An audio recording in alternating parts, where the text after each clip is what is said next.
راح الشقة واجا الصدق. تعاي بنين يمي، خلينا نشوف مقطعها.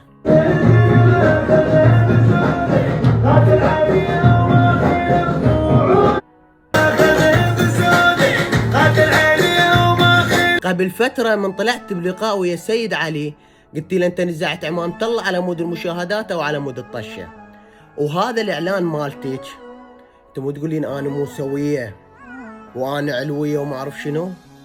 من المعقول ان الموسوية والعلوية هيك تسوي؟ من سابع المستحيل. تحياتي للموسوية وتحياتي للعلوية. يطلعن باحسن صورة، مو تطلعين بهذا المنظر. ها والله تمرقص على مود شنو؟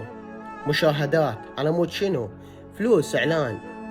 ولك والله كنا نقدر نسوي اعلانات، بس هي اهم شيء شغلة واحدة، شخص كرامته، وبالاضافة من يسوي اعلان يطلع بمنظر حلو.